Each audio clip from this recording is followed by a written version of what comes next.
Hello दोस्तों, आप लोगों का स्वागत है हमारे यूट्यूब चैनल रावल कॉन्सेप्ट में।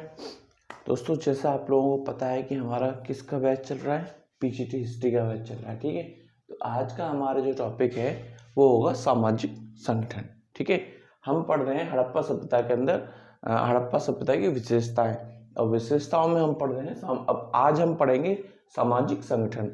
कल हमने क्या पढ़ा था? राजनीतिक संगठन। ठीक है, आज हम पढ़ेंगे सामाजिक संगठन और कल हम पढ़ेंगे आर्थिक संगठन। ठीक है, तो सामाजिक संगठन को जानने के लिए वीडियो को पूरा देखना पड़ेगा, और पूरा देखने के साथ साथ ये चीज जानने के लिए कि कौन कौन सी चीज वनडे एग्जाम के लिए इंपोर्टेंट है और कौन कौन सी चीजें नहीं है, उसके लिए भी पूरा देखना पड़ेगा। ठीक है, क्योंकि मैं आपको बीच बीच में बताऊंगा कि कौन कौन सी मुख्य रूप से इंपोर्टेंट है। ठीक है, तो वीडियो को पूरा वॉच करें। और आपको जैसे कि कल मैंने आप लोगों को बताया था कि टॉपिक लाना स्टार्ट करेंगे, ठीक है, उसकी वीडियो मैं डालना स्टार्ट कर दूंगा कि बहुत ही इंपॉर्टेंट रहेंगे वो, खास करके वनडे एग्जाम के लिए नॉलेजेबल हो जाएगा।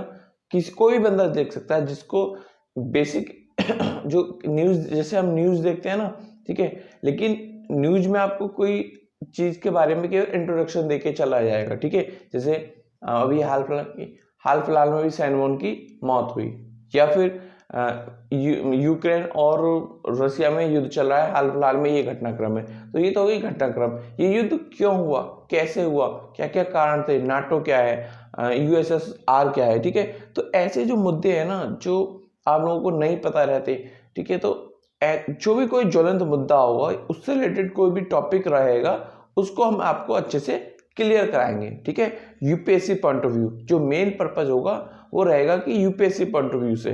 ठीक है, एक मिनट।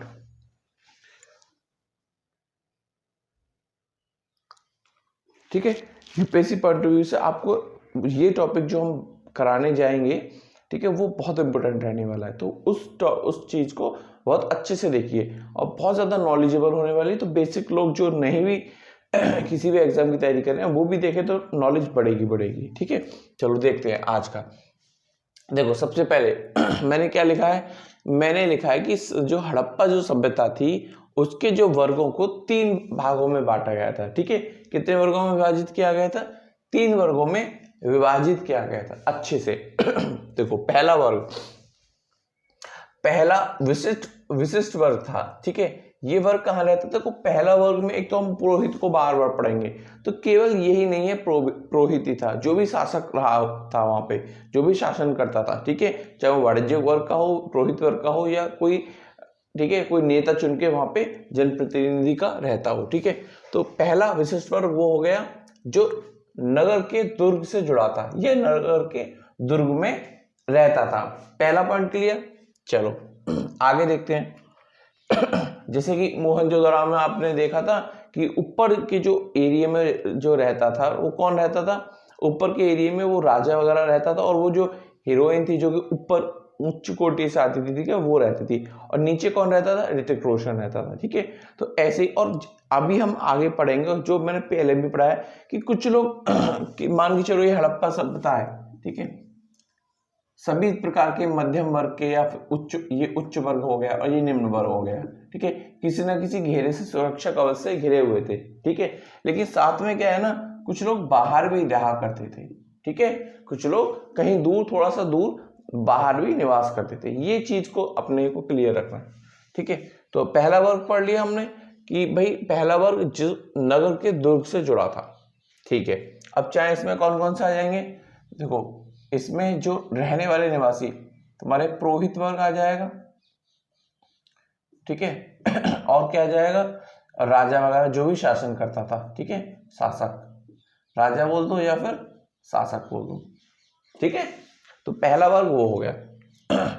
दूसरा वर्ग क्या था? दूसरा खुशहाल मध्यम वर्ग था। कैसा था?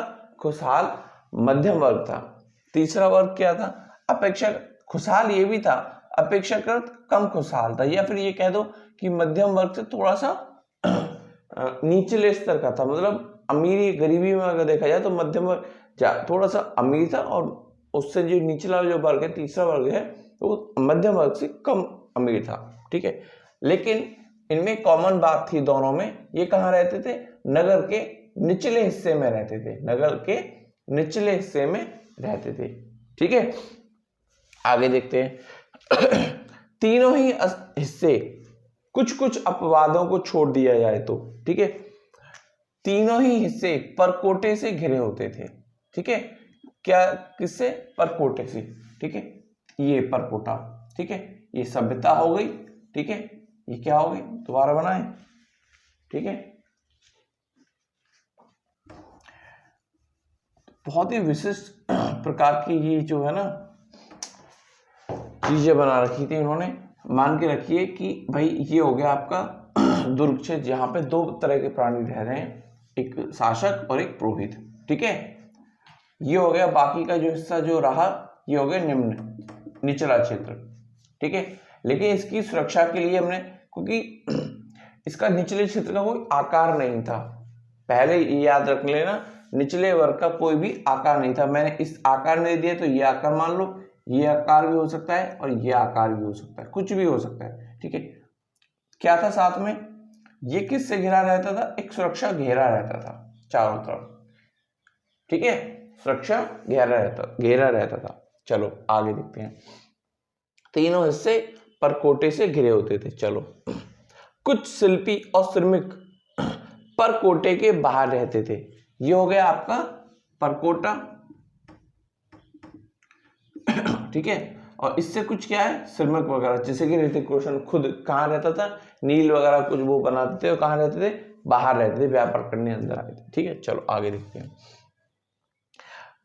परकोटे से बाहर रहते पुरोहित लोग दुर्ग के ऊपरी भाग में, जैसे कि मैंने बताया, दुर्ग के ऊपरी भाग में।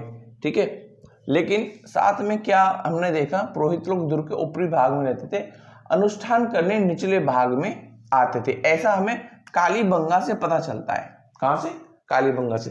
किस आधार पे? देखो निचले भाग में है ना, देखो वीडियो को अच्छे से देखना, निचले भाग में प्रत्येक अधिकतर हमने क्या देखा, अग्नि वेदिकाएं मिली हैं। क्या मिली है? अग्नि वेदिकाएं।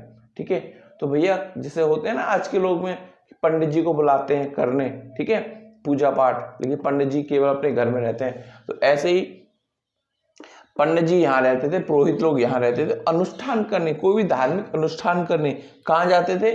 उनके घरों में जाते थे। ठीक है, और तब ये नहीं है जैसे कि आज कोई भी कॉमन बंदा पंडित जी को बुला के, पहले पुरोहितों को उच्च वर्ग ही बुलाया करता था। ठीक है, इस बात को भी याद रखना। आगे देखते, तो ये पता चल गया कि पुरोहित लोग ऊपरी भाग में रहते थे और अनुष्ठान करने निचले भाग में आते थे। ऐसा कहां से पता चलता है? हमें कालीबंगा से ज्ञात होता है। ठीक है, आगे देखो। दुर्ग में निवास करने वाले लोग पुरोहित वर्ग के थे, वो तो पता चल गया।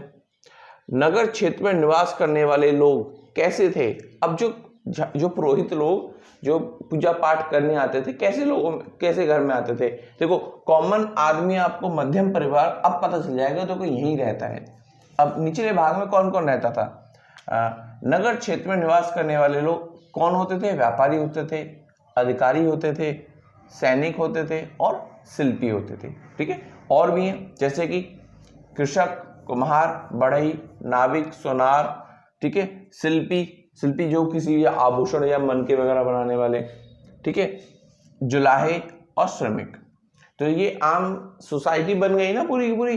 तो मोस्टली जो मेन सोसाइटी थी वो कहाँ रहती थी, ये जनता कहाँ रहती थी? यहाँ रहती थी। और शासक वर्ग या बहुत ही ज्यादा उच्च तबके का लोग कहाँ रहते थे? यहाँ रहते थे। ठीक है, आगे देखते हैं। देखो, यहां से हमें दास प्रथा का पता चलता है। दास प्रथा का कैसे पता चलता है? ये हड़प्पा और मोहनजोदड़ो के जो मकानों की जो रूपरेखा है ना, उनसे ऐसा प्रतीत होता है, जो हड़प्पा और मोहनजोदड़ो के मकान हैं वहां से ऐसा प्रतीत होता है कि शायद यहाँ पर दास लोग रहा करते होंगे। ठीक है, कुछ ना कुछ चीज होगी, जैसे कि हथकड़ी वगैरह कुछ, जैसे कि शायद हो सकता है बंधन में रखते हो बांध के, या कुछ ना कुछ ऐसी कोई स्पेसिफिक चीज मिली होगी जिससे ये लोग कह रहे हैं, ये उत्खनन करता है या पुरातत्वविद कह रहे हैं या इतिहासकार कह रहे हैं कि भाई यहाँ पर दास रहते होंगे। ठीक है, तो कहां से पता चलता है हमें?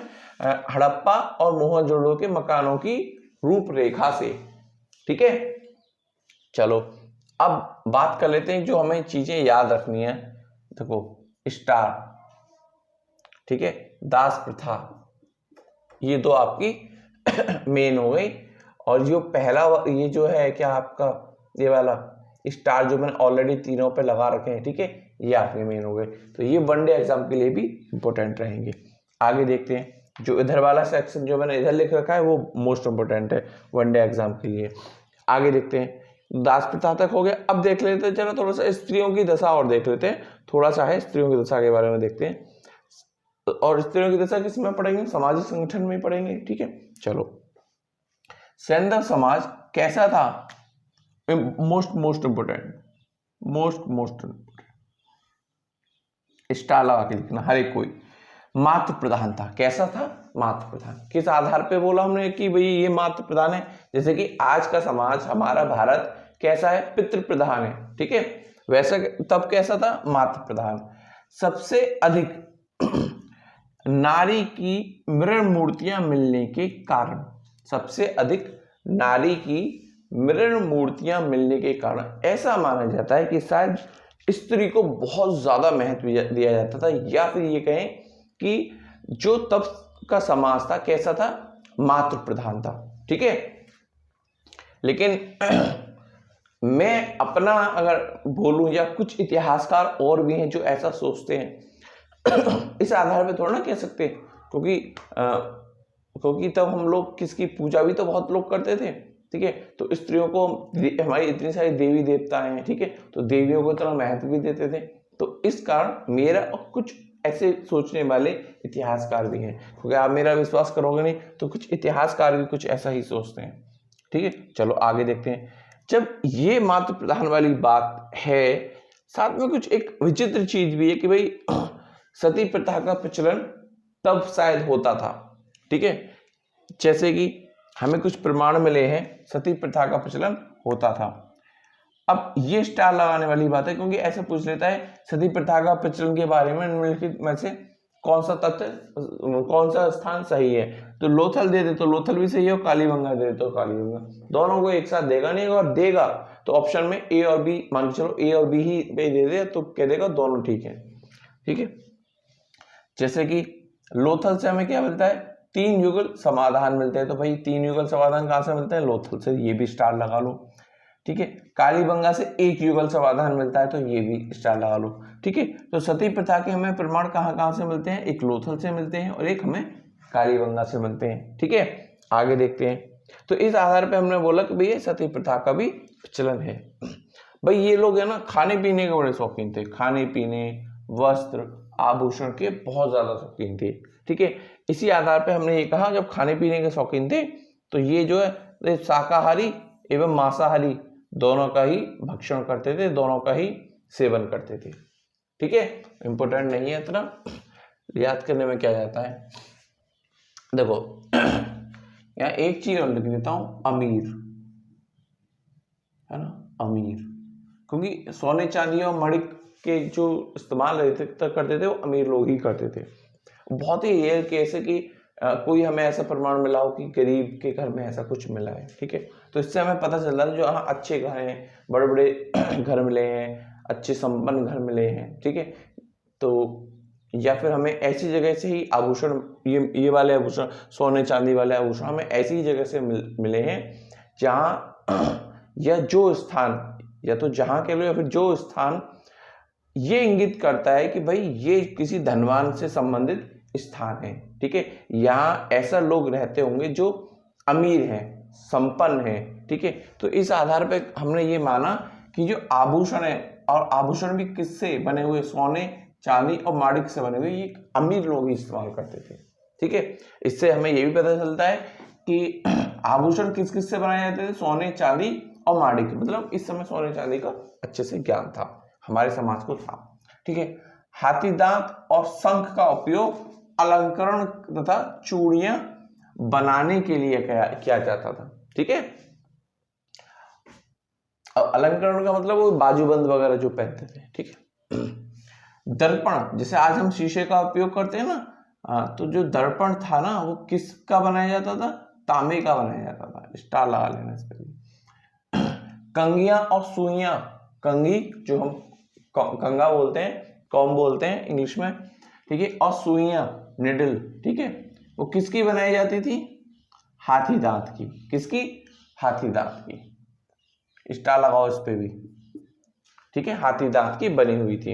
हड़प्पा से एक श्रृंगारदान मिला है हमें, ये भी स्टार लगाओ, ठीक है। हड़प्पा से क्या मिला है हमें? श्रृंगारदान, श्रृंगारदानी, ठीक है। चन्हू दलों से हमें क्या क्या मिला है? एक हमें लिपस्टिक मिली है और अंजन सालिका, मतलब काजल लगाने वाली सलाई, काजल लगाने वाली, काजल लगाने वाली सलाई, ठीक है। ये भी स्टार लगा लो। ये भी हमें कहाँ से मिला है? चन्हू दलों से। चन्हू दलों से हमें दो चीज मिलती हैं, एक लिपस्टिक और एक अंजन सालिका, ठीक है। आगे देखते हैं नौसारों के बारे में मैंने आपको पिछली वीडियो में बताया था। यहाँ से क्या मिला है? स्त्री की एक मूर्ति मिली है, ठीक है। स्त्री की एक मूर्ति मिली है। क्या है उस मूर्ति में स्पेसिफिक? उस मूर्ति में स्पेसिफिक है कि जो स्त्री की जो मांग है वो किससे भरी हुई है? सिंदूर से भरी हुई है, ठीक है। तो ये प्रमाणित करता है, ठीक है। चलो आगे देखते हैं। देखो वो अमीर वालों का हो गया, ये गरीब वालों का हो गया। देखो ये भी आभूषण ही है। ऐसे भी आभूषण मिले हमें जो शंख, सीप और मिट्टी के बने होते थे, ठीक है। और ये बेचारे लोग कौन इस्तेमाल करते थे? ये बेचारे हमारे गरीब लोग पहना करते थे, ठीक है। चलो लास्ट है हमारा पासे का लास्ट देखते हैं। ये हो गया आपका मनोरंजन संबंधित। पासे का खेल, शिकार, नृत्य, ठीक है। ये उस समय के समाज के मनोरंजन के कुछ प्रमुख साधन थे, ठीक है। तो आज की वीडियो देखने के लिए थैंक यू। हमारी वीडियो को अधिक से अधिक शेयर करें, सब्सक्राइब करें, ठीक है। और बेल आइकन को प्रेस कर दें जिससे कि सारी की सारी नोटिफिकेशन आपको समय पर मिल जाए, ठीक है। Thank you for watching.